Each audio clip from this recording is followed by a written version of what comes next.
What's up, y'all? In this video, we're kind of gonna rehash what we talked about during Saturday Morning Live 21, and that is U-change. Yes, U-change cylinders seem to be the hot topic this week.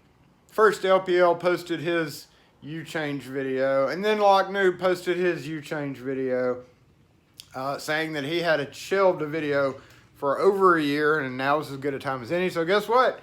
Here is my U-change video. I've had this box sitting on the shelf up there for about a year as well, in effort to do a video on U-change.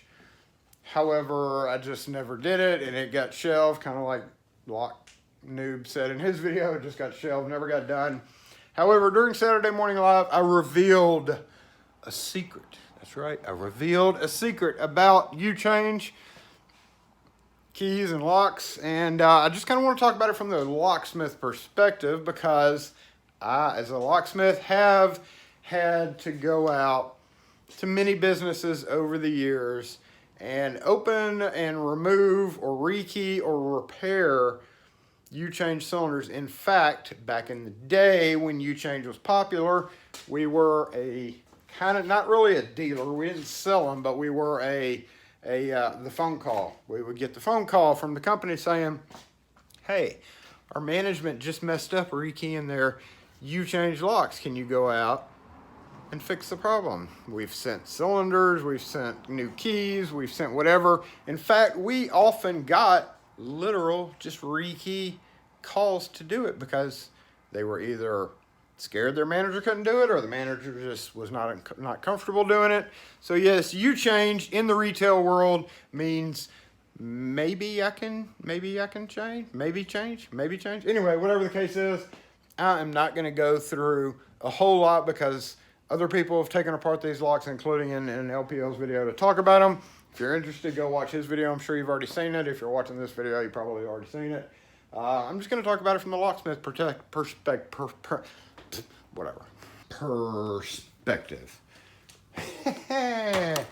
So U-change cylinders were used on a lot of retail, both bigger and smaller retail stores.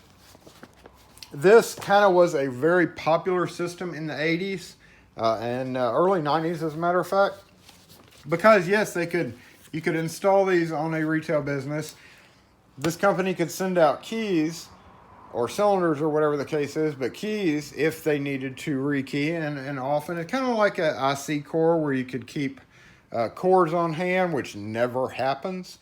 But this is kind of the same thing, except literally all they had to do was keep an extra set of keys on hand, or send the keys out to their retail customer to change, because of course it was a simple matter to take your operating key. Let's see, U-change right there, put it in, turn it to right at exactly kind of 90 degrees there, and then put your kind of a sharp, it's got to see that angle, and what it does is it raises the pins to a certain area, and you pull the key out, and then you take your new key that they sent you if you were in a retail environment, and you put it in, and then you pull that out, and voila, they've changed the locks to their building.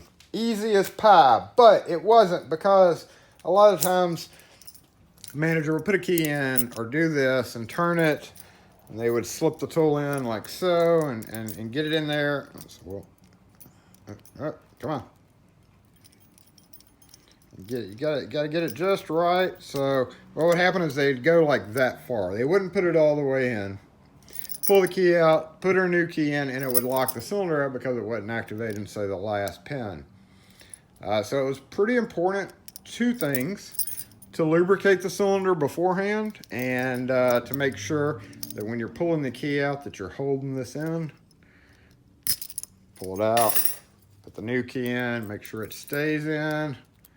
New key in all the way, pull out. Another thing that would happen is they'd start to pull this out, and as they were pulling it out, the key may come out a notch, which would also freeze up the cylinder. However, if you've done it correctly, yes, you've got of freshly rekeyed cylinders. Now, of course, these were available in mortise, rim, and no key and knob. I don't recall them having a key and knob cylinder. I don't think there's enough room in a key and knob to put it in there. So it was almost always going to be just mortise or rim for the outside glass doors. And as we see in this, it was very popular on electric gates.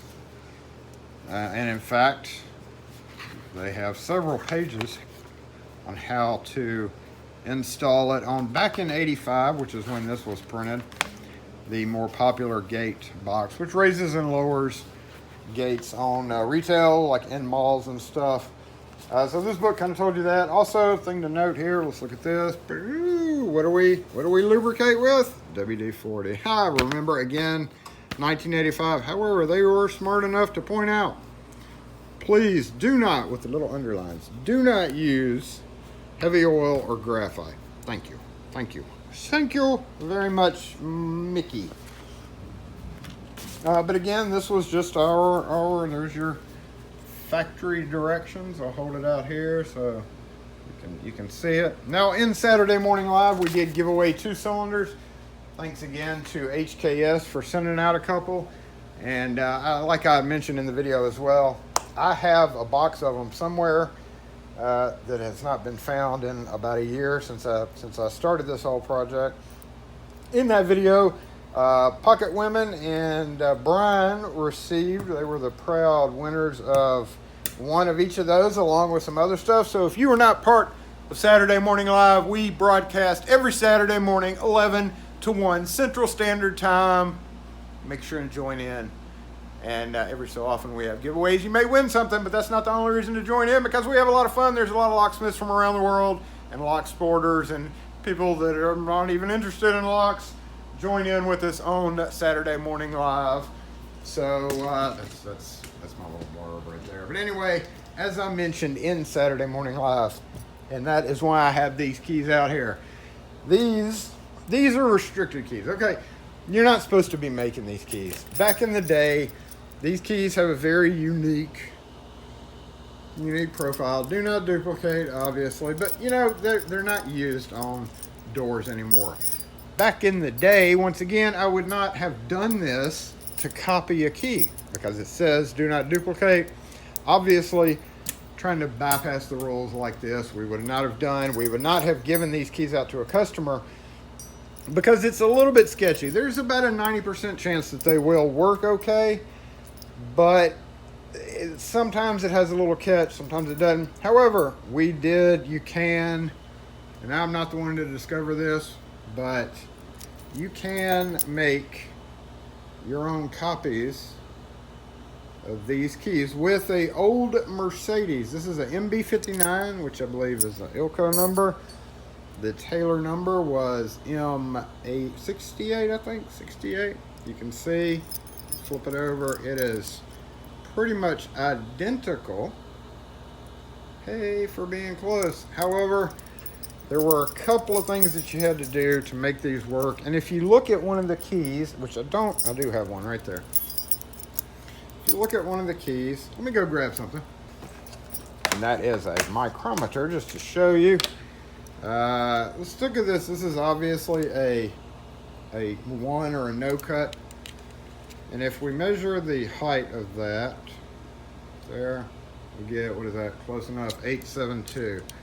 All right, look at that, 857. So it is just a bit shallower, which can cause problems when you're cutting a key. However, it does have enough tolerances. The one thing about this that was great is when we were called out to say the store had been abandoned, which was very popular in the late 90s and early 2000s, where stores had to close down, and of course they lock the door and leave and nobody has keys.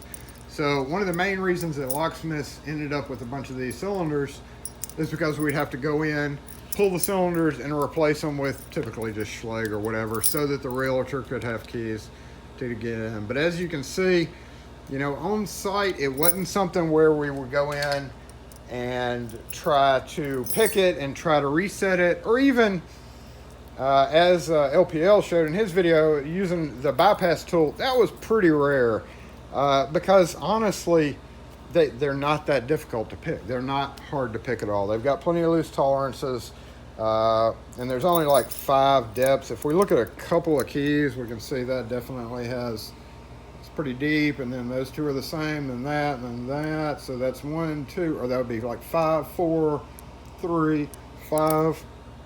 Come over to this key, for instance. These are all kind of 5, 4, 3, 5. And then some of the keys, in some cases, we got requested call outs to, we're going to send you the factory change key. So, and I hadn't quite figured out, so they probably were pinned from the factory, like this business uses this master key for all their stores in this region. So this may have been what the factory change key meant. It didn't work all of them because, you know, it doesn't. And I have yet to quite figure out how they worked. I never really looked into it that much, but they did send us some factory. They would tell us, hey, we're sending out the factory change key because they jammed up a cylinder. So we'd come along and like with their key and we'd turn it and reset it and put in the factory change key and do something. I never really got into that because almost always it was just a matter of setting it to the new keys that they had sent. So they were using key A, company sent out key B. They either had a problem with it or didn't want to do it, so we just come along and rekey it ourselves. However, let's move this over to the machine, and I want to show you again. We got it turned to that position. Now, none of these cylinders, I never took the time to lubricate these, so it would have been better for me to do that. But let's put this factory change key in with that no cut or that 1 cut, whatever they're wanting to call it. And there we go. We've got that. So even though it is like close to 20 thousandths shallower, let me see if we can hold it up right there. Oh, hold it in front. Even though it is shallower, check it out. It's pretty good shallow depth. Let's go put it on the machine and copy it. So when you're copying it, and I've actually had a question about tip stopping something before, but if we look, we see the shoulder is way back on that key. Obviously, using this key is going to stop well ahead of where it's supposed to. Even the first cut goes up into the shoulder. So in this case, we would put it in the machine like so. Put the new key or the copy of the key in there. We'll zoom this down just a little bit like that. And tip stopping instead of shoulder stopping, since their shoulders are unequal, we would just tip stop it. Which is how you cut. This is how you would have to cut a lot of keys. This is a very common thing to do. So.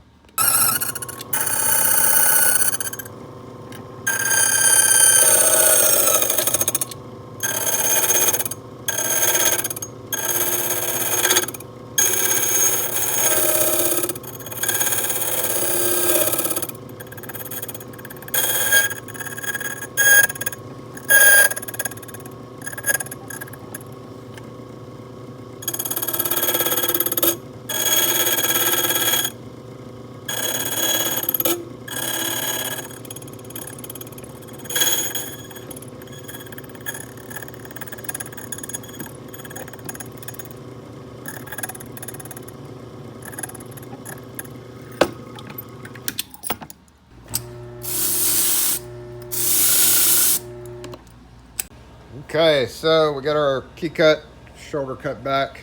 Remember, it was the one that was stamped factory change. Works. And works. Actually, smooth as silk. So that just goes to show that it didn't have to be really very exact.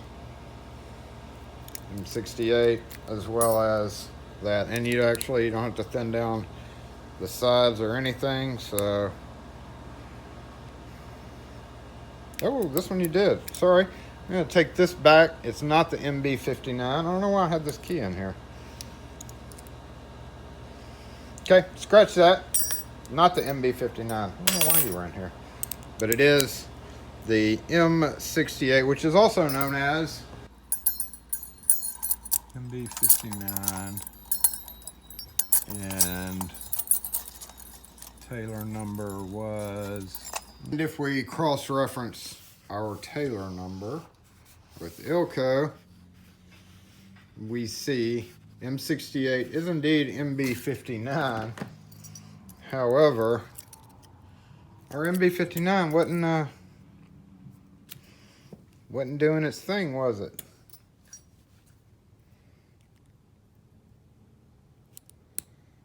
Very interesting. Look at that.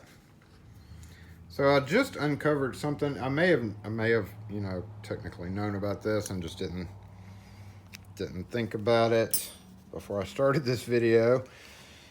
But it appears the Taylor version has a wider, yeah, look at that. It looks identical, but obviously goes right in. And the Ilco version does not.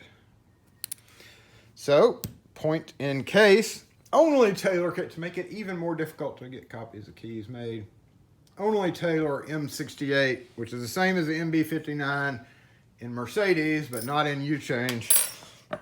Once again, the whole point of this is, yes, there is a way to make keys for it. Anyway, that's it. You know, I just wanted to let y'all know that this was something that we commonly dealt with in the retail market, because anytime there's a system that's designed to be user done, as we said back in the day, there's always going to be a way for the user to mess it up. So anyway, that's it. That's all I have to say on the locksmith version of U-Change cylinders. That is it. I got the video out of the way. Finally done. I think we all got the video out of the way. Congrats again to the two on Saturday Morning Live who won the 2 cylinders. And thanks again, HKS, for sending out the 2 for me to give out, because again, I can't find all mine. I was originally, a year ago or so, going to do my own giveaway with that, but that's what happens. Saturday Morning Live, if you missed it, then you just missed it. In the meantime, maybe 1 year, I will find the box that has my other U-Change cylinders in it, because I'm pretty sure there was at least 20 of those cylinders in there. But in the meantime, I just wanted to point that out, that as a locksmith company, back during that day, we had to deal with quite a bit of nonsense regarding manager problems and such with a rekeying or frozen cylinders, something. But as locksmiths, we were more than happy to open the lock, or whenever we had to go to a store that had been closed down, we were more than happy to rip those cylinders off and throw them in boxes and forget about them, because that's all we cared about, was just forgetting about them. Get them out of our sight, put on some normal locks, let them sell the building, and be done with it. So if you have any questions or comments, post them in the comments section. Again, I just discovered that the MB59 and the M68, even though they're the same key, they're slightly different. So you do have to use a Taylor key. But that's it. Thanks for watching, y'all. We'll catch y'all next video.